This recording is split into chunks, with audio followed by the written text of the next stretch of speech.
All right, good morning. So I actually had a really rough night last night. Pretty horrible, pretty horrible night. So basically what happened is the wind did a full 180 and got really, really strong. So I showed you the way I pitched my tarp last night, and basically it was pitched, I mostly just pitched it for the mosquitoes so I could pitch the bug net. I didn't really care too much about the wind because it was only a very light breeze. But at around midnight, maybe closer to 1 a.m., the wind started coming from the exact opposite direction, basically coming from the east. And I swear not a single time on this entire trip have I seen the wind come from the east. It's always like west or south or like southwest. I feel like maybe it was coming a bit like southeast, but the topography of where I was between those two hills was forcing it to be a bit more just like directly from the east. But yeah, the way the tarp was pitched had that big opening towards the east side, so the wind was just like going crazy with the tarp.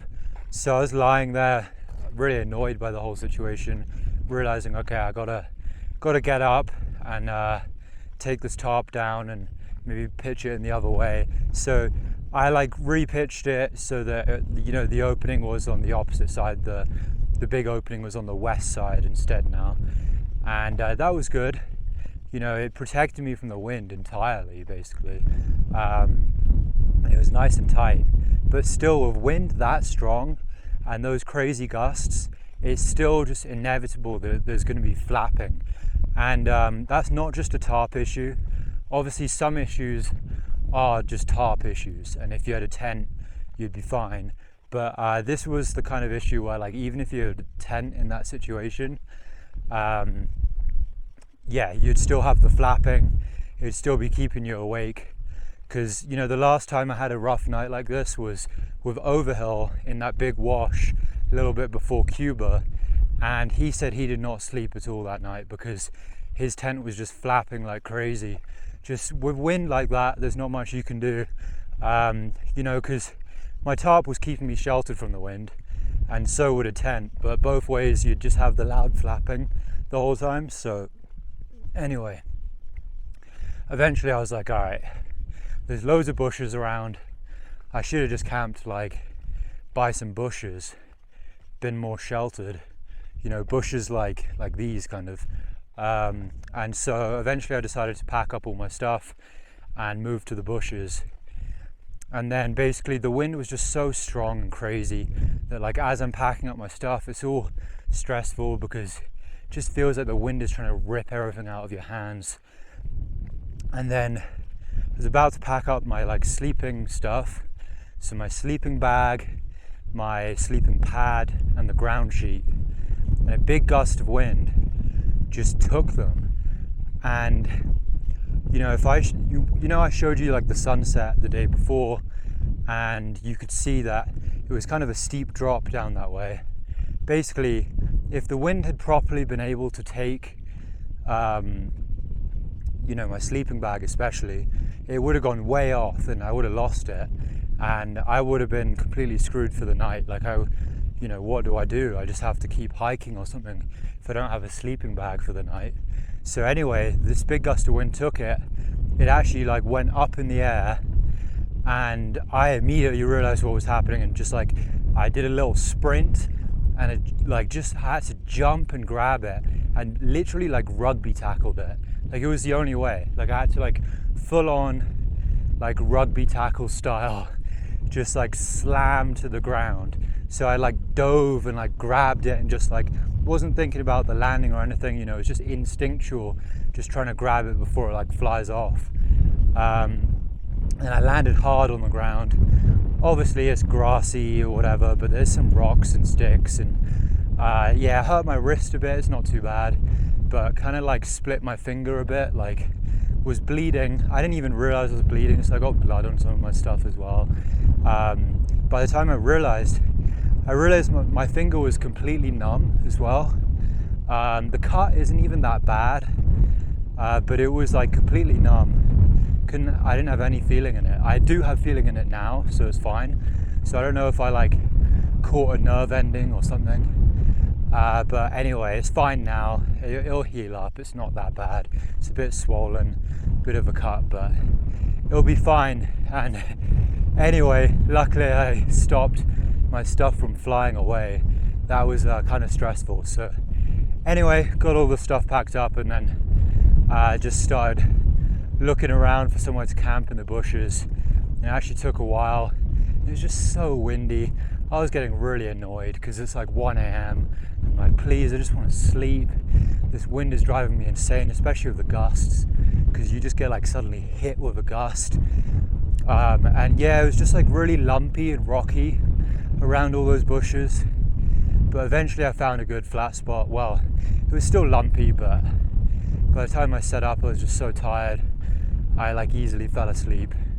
But it means I got up a bit later today because, you know, I woke up early.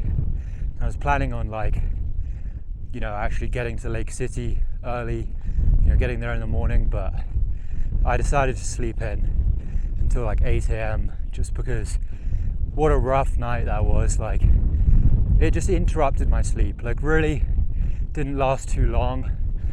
You know, I switched the tarp, went back to sleep. Well, I didn't really sleep though. And then got back up and packed everything up, found somewhere to sleep. So I don't know, it definitely interrupted at least an hour of sleep or more, maybe 2 hours. But it was just annoying. Anyway, all good now. It's actually really windy right now. You probably can't tell because this microphone does a really good job protecting from the wind. But if it weren't for this microphone, yeah, you'd be hearing the wind right now.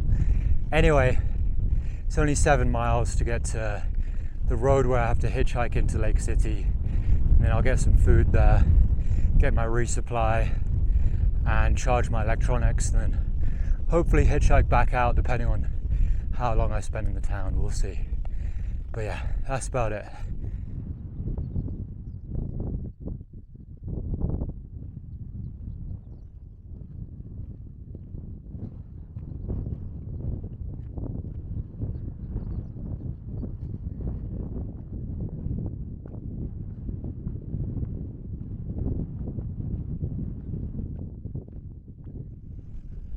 But yeah, anyway, it is what it is. It was obviously a rough night, but today's a new day. I got through the night, so I'm sure I'll have a nice time in Lake City today. And it's honestly, it's not too much to complain about, really. You know, I'm out here in the middle of nowhere, and I've really only had 2 nights like that. Last night and the night with Overhill.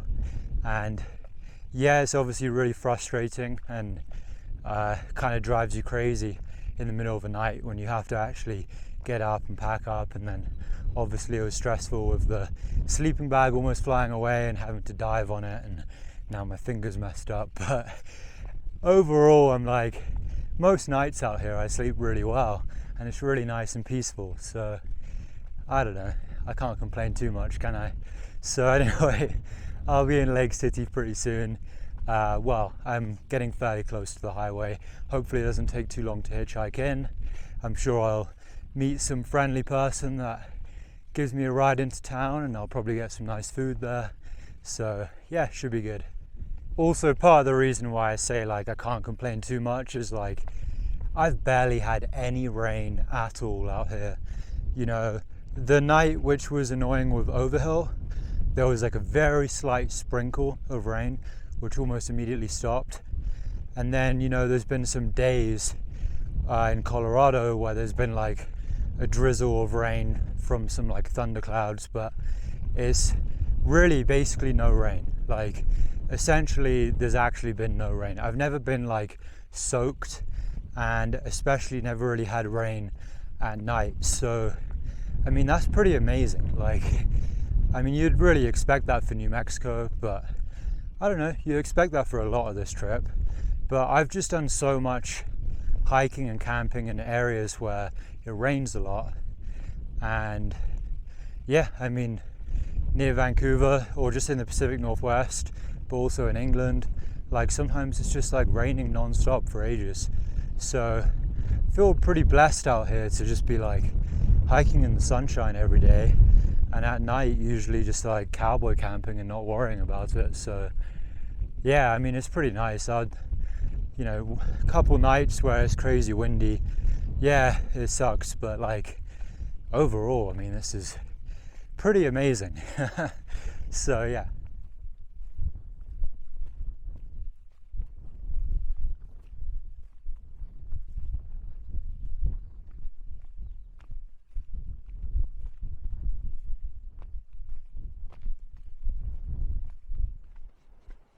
It would have been much better to camp in the forest like this. Much more sheltered, would have had no issue. Except there are a lot of dead trees, which are a safety hazard in high winds. But if you're cautious with where you camp in the forest, probably could have found a really good spot here. But oh well. Normally I pay more attention to campsite selection, but last night I just saw a nice view of the sunset and I took it. But I think it's good to always be very aware of campsite selection and use natural shelter. Makes a big difference and guarantees you a nice peaceful night. These flowers smell amazing. It's actually a really strong smell. With this many flowers, you can really smell it. Such a nice smell.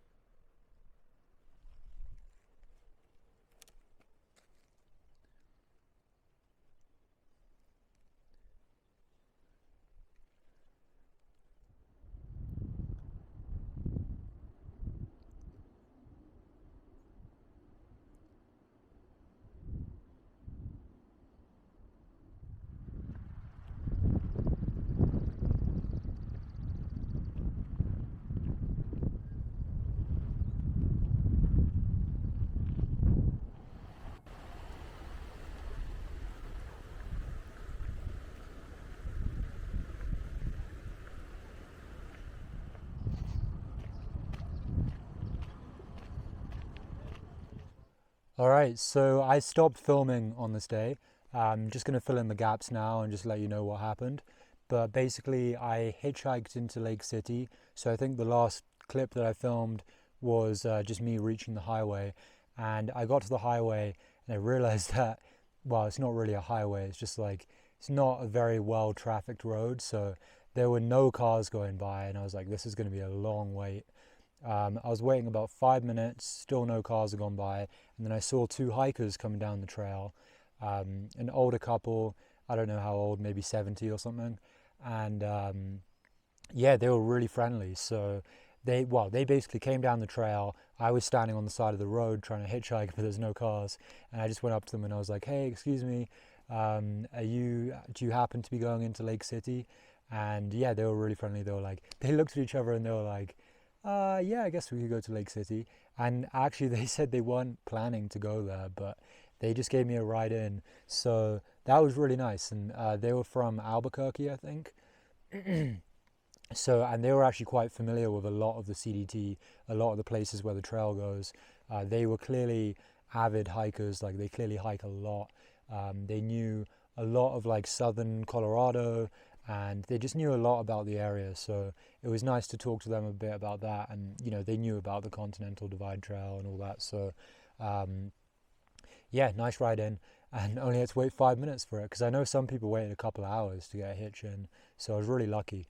And yeah, as soon as I got into town, I basically went straight to get food. I went to a restaurant that had been recommended called Southern Vittles. So it was a southern place run by some people from Texas. So apparently everyone in Lake City is from Texas. I don't know why. I think a lot of people from Texas have like second homes in Lake City and just in that area of Colorado. So there were a lot of people from Texas, a lot of Texas license plates. But yeah, this restaurant, I got chicken fried steak. I've never heard of chicken fried steak before, but it's a crazy meal. It was huge and definitely, well, it didn't fill me up just because I can eat endlessly. But I think out of everything on the menu, that was probably the biggest thing. So yeah, chicken fried steak was great. And I had a beer. And then as I was leaving the restaurant, I happened to see Pale Ale. And I mentioned Pale Ale before. You know, she was one of the three people I was with in Silverton, and you know, we got a ride back to the trail, you know, on that ATV. So anyway, the last time I'd seen her was, you know, leaving Silverton, and Pale Ale was like, hey, like you should come stay at the hostel. So there was a hostel called the Raven's Rest Hostel, and it's run by a thru hiker, a guy called Lucky. He's from Ireland, and yeah. So anyway, I headed over there, and I was thinking of going into Lake City, getting the resupply and leaving, or if I stayed, I'd maybe stay at the RV park or something, just because it's cheap. But the hostel's cheap as well, so. Yeah, got to the hostel. It was a nice little place. I didn't actually film anything of the hostel. It was pretty simple. It was just, a bunch of bunk beds and then a little like living room and kitchen area. Nothing especially fancy, but a really nice spot to hang out. So yeah, got there and Pale Ale was there, Sprouts and Boomerang. And yeah, I decided to stay there, hung out a bit. And then we found out that some other hikers were in town and they were staying somewhere else. And those hikers are people that I may have mentioned before. I originally met them in Pie Town, actually. So the group of hikers, their names are Velveeta, Recon, Waves, Flame, and I think that was all of, and Levi as well. So yeah, anyway, there was a group of hikers there, and we met up with them for dinner. We went to a place called, I think it's called like Packers Cannibal, like something. But basically there's some story in Lake City of there's some cannibal story. I don't know when it happened, but I don't know too much about it. But some guy called Packer who apparently during a rough winter ended up eating his friends or something. Anyway, so we went for dinner at that place and that was nice. And there was actually a big group of us. I think there were like 10 of us maybe, because there was also another guy at the hostel called Pilgrim, and Pilgrim is an older guy, like late 60s, and he's from Vancouver actually.